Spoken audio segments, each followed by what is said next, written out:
Hey guys, MC Stu here, and today we are going to take a look at a ground build that is 100% free from mission drops and crafted items.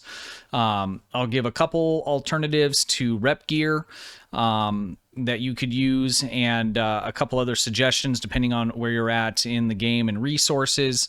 But the core of this build and all of the build that's currently on him is going to be mission drop and crafted items. So this is going to be for your brand new players or players that maybe haven't paid any attention to ground, don't have much gear. Easy way to put together a decent build that's 100% free and will give you a good starting point for continuing to improve on that, as a lot of these items are going to be used all the way into the end game and beyond. So before we jump into it, I just want to say thank you to everyone that follows the channel, comments. I'll have some questions of my own on this video, as I'm always still learning as well, and I do appreciate your guys' feedback. Also, I want to give a shout out to Stu1701. He has hit 1,000 subscribers on his YouTube channel, and that is just an awesome milestone there, and I just want to say congrats to him as well. Looks like my dog's pretty excited too because he's barking in the background. Sorry about that. All right, let's go ahead and jump into it. So we'll go ahead and we'll come back to the kit modules. We'll hit those at the end of the gear. So let's start with the first item, the kit module. So the kit module is the Romulan Imperial Naval kit module. This is going to come from a mission, Uneasy Alliance, from the Iconian arc. It is the first mission in the Iconian arc. And you can pick this up by running it through, and it drops a box that you open. And the reason it does that is because it will give you a different kit module depending on what class you are. So this is a tactical character, and so it dropped me a tactical kit module. Now, I have ran this a few times. I believe you can get it with slightly different modifiers. Obviously, this has been fully upgraded, so it has some additional modifiers on it. Next, from that same mission is the armor that comes from that same mission drop. So you will have to run it twice to get two pieces. This is the Romulan Imperial Naval Combat Armor. The overall stats on it are pretty decent for survivability, so it offers quite a bit in the way of resistance rating. This will do quite a bit, just like in space, resistance keeping you alive. So I generally, and most of my builds, and this is ground and space, focus on hit points, and then resistance. Shields are really kind of last. And also, in terms of your kit module and all of your ground gear, you want to focus on things that are going to either buff your damage output, your resistance.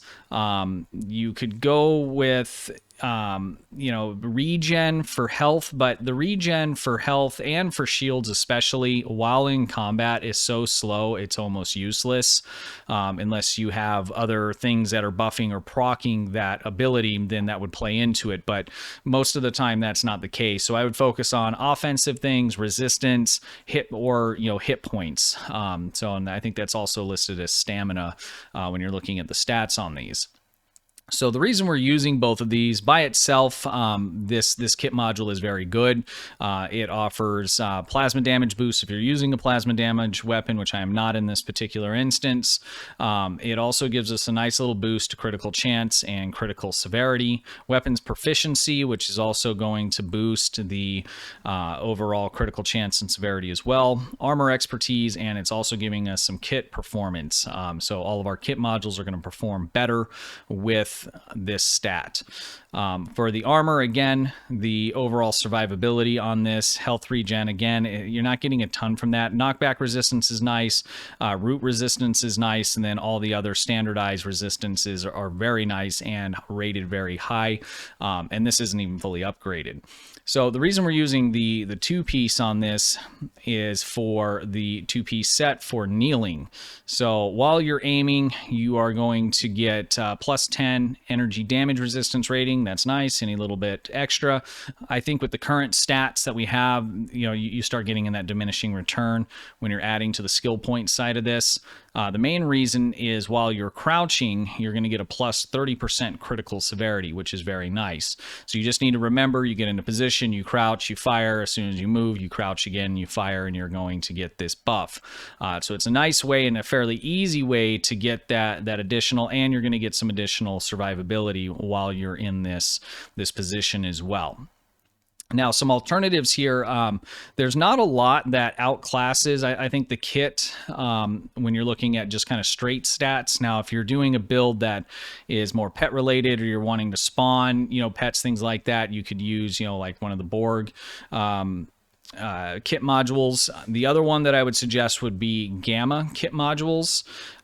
They are going, or Delta kit modules, I'm sorry. They're also going to give you a flavor of critical chance and critical severity, and also a weapons damage boost as well. On those particular kit frames, you can get ones that are only critical chance or only critical severity, and are much higher, relatively speaking, than if you had, one of each, because it kind of splits those between. So if it, for instance, if this kit was a Delta and it was only critical severity, it would be higher, like 3 or 4. So depending on how your build's already sitting, you may want to consider one of those. Those come from lock boxes. You can get them fairly inexpensive off the exchange. As for the armor, with this, you could go with the fleet. It's the advanced fleet recoil compensating armor, and this is going to give us a huge plus 80% critical severity. So it's 50% more than what you get from having this 2-piece, and you don't have to crouch. So if you have access to a fleet, then you can go and pick up this armor, and it will do very, very well for you. For a long time, I ran this kit module and this particular armor until the Discovery rep came out, and let me see if I have it fully upgraded. So they made the change. It used to be, the EV suit was, there's now 2 spots instead of 1. So I still need to upgrade the armor, but the armor and the EV suit from the Discovery rep is going to be basically the same, except one's armor and one's an EV suit. And once you fully upgrade this, you can get a very nice boost to your, where is it here? Your critical chance and severity at 10% and 40%. So it's a little bit less than what you would get from the fleet armor in terms of critical severity, but it also has a 10% critical chance, which is huge. So this is what you're most likely going to be wanting to shoot for once you get that rep up high enough in order to pick this up. So either one of those other 2 armors, this one or the fleet armor, is going to outclass the mission drop armor. But while you're leveling or while you're grinding out those reps and the capability to get those, this is a very good, completely free to play mission drop set that you can get. Next, let's take a look at the shield. So we're going to look at the shield and this weapon down here in tandem. So this is the Nakul Temporal Operative Assault, and also the Nakul Temporal Operative Personal Shield. The shield by itself is excellent. Once you take so much damage to it, it's going to basically make you invulnerable and put out a decoy. There's a refresh time on that. It's very, very good. Once you pick this shield up, there will never be any reason to swap this out unless you're doing something very special, maybe in a science, kind of setting, and you're looking for set bonuses. But this is by far the best ground shield overall in the game. And I'm using it in combination with this weapon. Now this weapon, you'll see, is stock just the way it came. I never ever use it. It is here for the 2-piece set. So let's take a look at the 2-piece set, and we'll take a look at where this comes from. So on 2 pieces, just by carrying it, I'm getting plus 2% critical chance, plus 30% critical severity. Those are excellent, excellent stats, especially when you take into account you can slot 2 weapons and you're not going to use 2 at a time. So you basically have a free slot for a part of this, and the shield happens to be the best shield in the game. Even if it didn't have these stats, I would still most likely be running that shield. So just an excellent, excellent combo that you can get here that just, it checks every box. You're not having to give anything up in order to slot it, except for this extra weapon slot, which you would not be using anyways.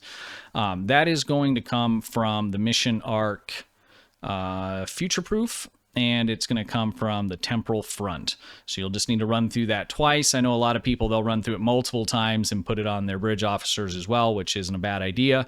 I would just suggest breaking that up over time, because that can get a little monotonous doing that.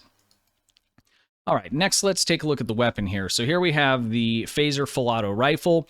There's a version of this in the Lobby store, but you can also pick this up from a mission. And I talked about this and mistakenly labeled the wrong mission that it came from in a past video when we were looking at Ground Builds 101.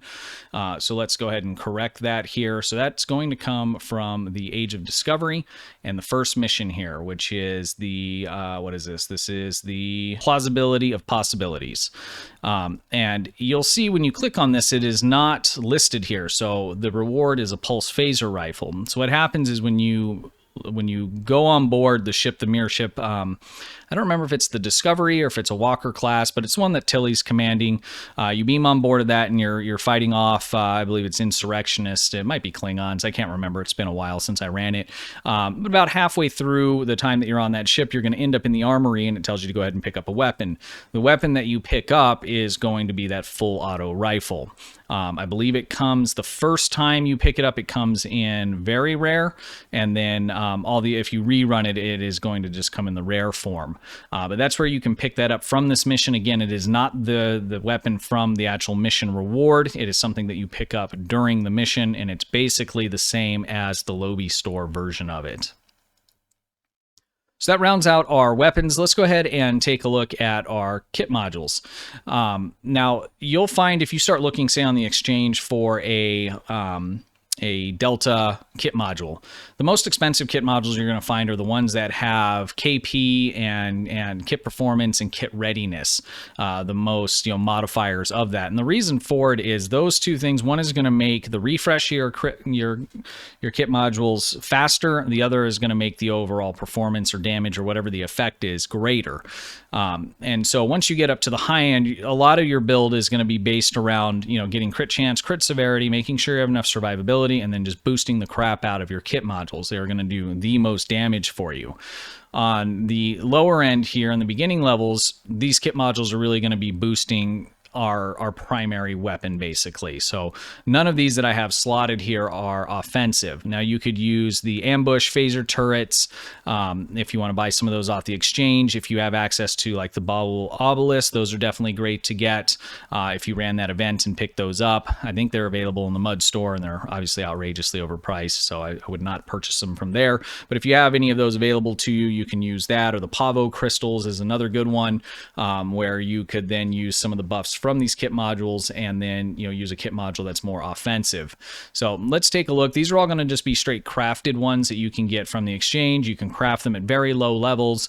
A lot of fleets just give these away if you're in a fleet, so they're extremely easy to obtain even at a low level in your crafting. The first one is going to be ambush, and what this is going to do is it's going to be a single target attack. So let's say you're in a TFO or you're in a mission and you're getting to the boss at the end.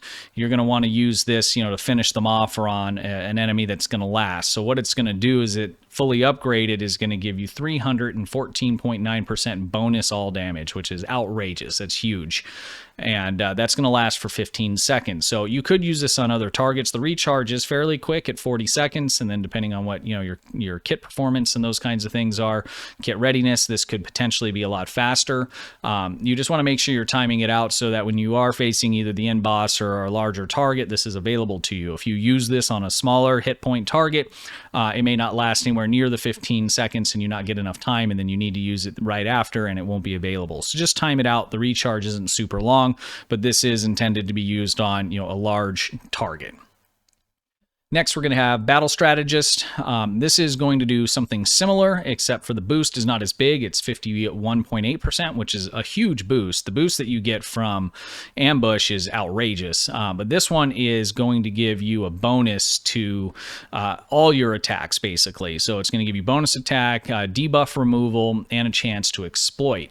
Exploits is something I haven't looked into a lot. I'm assuming an exploit, and maybe you guys can answer this for me, but I'm assuming exploit makes them more vulnerable to a critical hit or to taking more damage or as a debuff of resistance.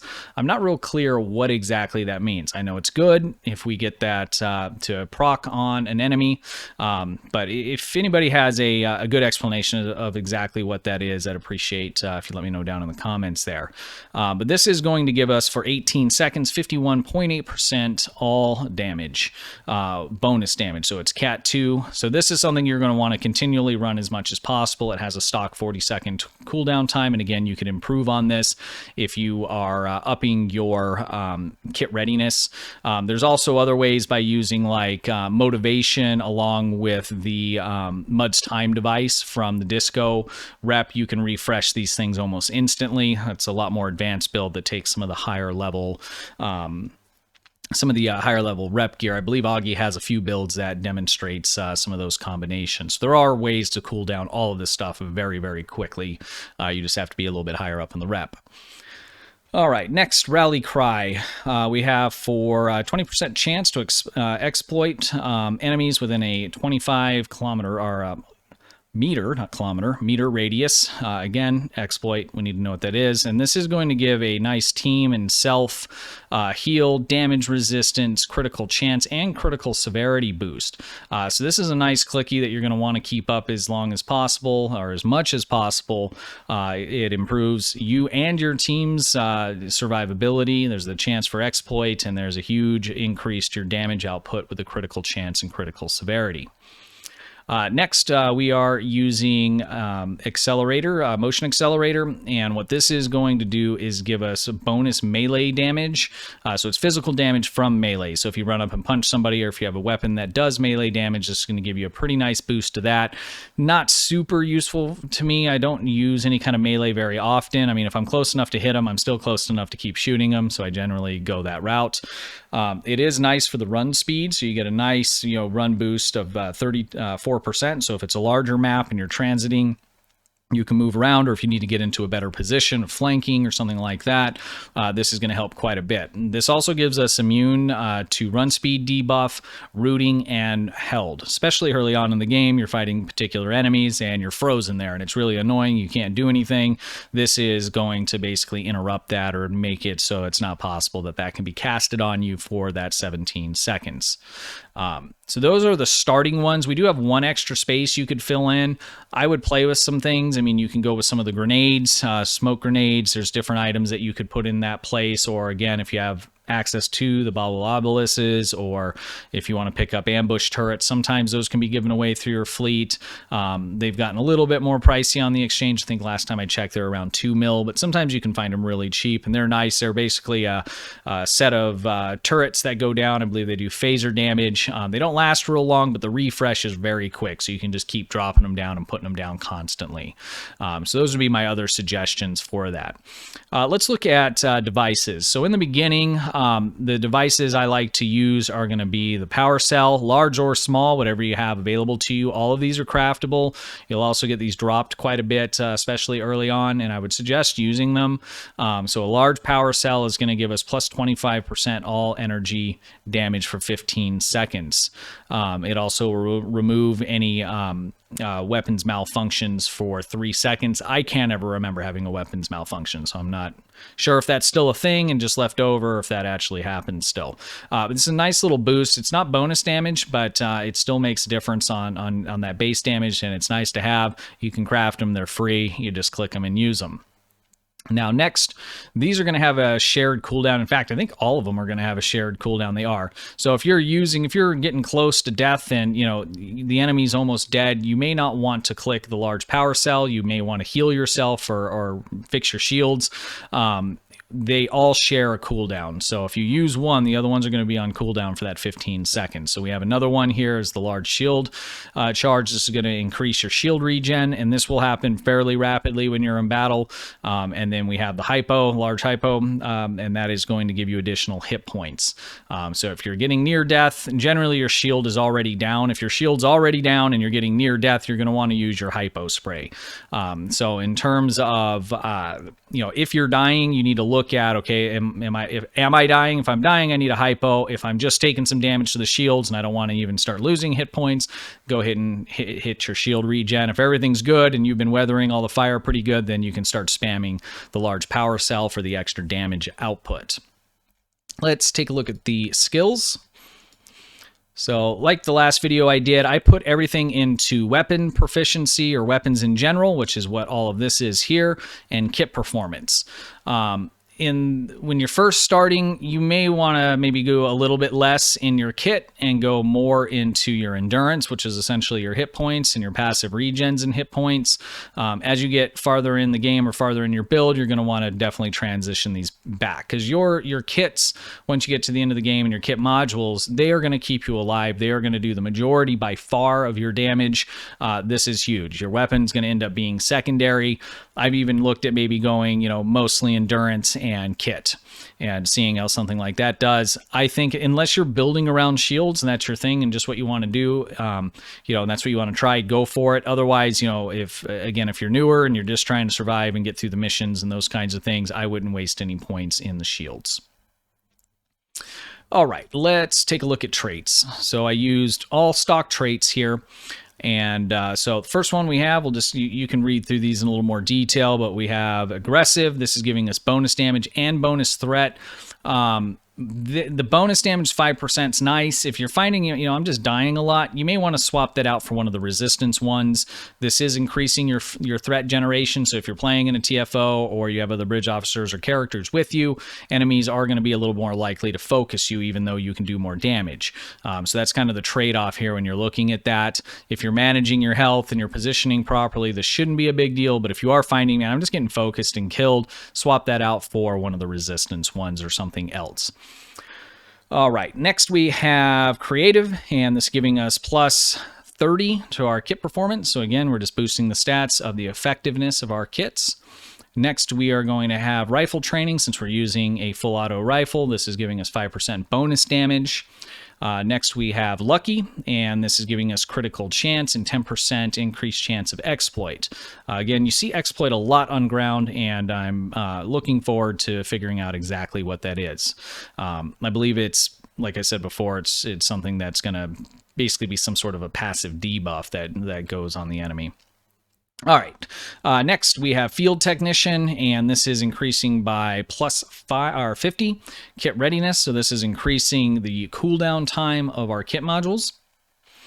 Next we have Soldier. This is giving us 5% bonus range damage. We're using a ranged weapon, so basically it's saying that you're getting damage for your weapon and not your kit, which is fine as a filler here, as we are really based around weapons damage as our main source of DPS or damage output towards our enemies. This is also giving us plus 10% range weapon damage critical severity. So again, it's just specifying that critical severity is for the weapon, not for anything else that you may produce damage with. All right, so we have Sure-Footed. Sure-Footed is giving us a root resistance and knockback resistance. So again, whenever I'm leveling characters up, it never fails. I end up on my back quite a bit, or I get frozen where I can't move. It's really frustrating. Having this on is going to help resist that, so it does not last anywhere as long or affect you in the same way it would otherwise. Stubborn. Stubborn is also going to give us resistance to hold, slow, and placate. So again, this is one of the things. It's a resistance against any kind of thing that would slow your movement or freeze you or anything like that. Similar to Sure-Footed, but there's quite a few different flavors of control effects that can be put on you on the ground. So this is just taking care of the rest of them. And then lastly, we went with Peak Health, and this is giving us plus 10% to toxic damage resistance, which I don't know how much that matters. I have it on here for the plus 10% maximum hit points. So get that survivability up and get the resistance ratings up as much as you can. Now I went with rep items that are on the lower tier. If you don't have these, you don't have them. It won't change anything else except for the fact that you don't have them. But if you do have a couple of the lower tiers of some of these unlocked, then you will be able to use them. So first, this is going to come from the Romulan rep, lethality, and this is going to give us plus 5% critical chance. I am at tier 6, so this is going to be higher than what it otherwise would be, which I think is plus 3, if I remember correctly, before you get to tier 6. It does unlock at like tier 1 or 2, so it's pretty quick. Next, we're going to have Deadly Aim, and this is giving us plus 20%. And again, this is going to be like 17 or 18 until you get to tier 6. Once you get to tier 6 in your rep, all of the stats of all of these kinds of reputation items are going to be boosted. All right, and then lastly, we have Personal Energy Amplifier. The kit-based skills deal 6.3% bonus damage. Now, I don't really have any kit modules that deal any kind of damage. They all buff my weapons damage for the most part, so this isn't really doing much for us. All right, let's take a look lastly here at the duty officers. Duty officers for tactical, for me, for standard builds are kind of a weird one. So for tactical officers, I generally am just doing security team escorts. I have a couple questions for you guys on this if you know. Number one, do these stack? So, you know, if I have 3 of them, do I have more of a chance of getting one of them, or do they not stack? Also, the range on these of what you get is kind of weird. So I have 3 different variants of this, right? So they all do the same thing, but they're different qualities, right? So let's start with the bottom end here. So the bottom end, we have a 20% chance to beam down additional level 5 security escorts to crew, okay? So that's what that gives us at 20%. Now, if we let's just jump up to the top for comparison, 20%, same kind of chance to beam down additional 2 level 66. So we go to 5 to 66 escorts, 3 crew. I mean, what does that mean? So I'm assuming there's different kinds. And when we look at level from 5 to 66 off of just 2 different ones, that just seems huge disparity, between those two. Maybe it's because the chance is the same. If we go with our blue one here, we can get level 3 security, so that doesn't even make sense. So, what does the level mean? Does that mean anything? Is that just how many there are? And when we're looking at the escort, 3 crew, is that 3 of them? Again, this whole part of it is kind of weird. All I know is by having these slotted, you will get, and I have gotten, additional security officers beam down. So you get 2 stock when you use that, and that's from a captain's ability here. If we take a look at this, security escorts 3.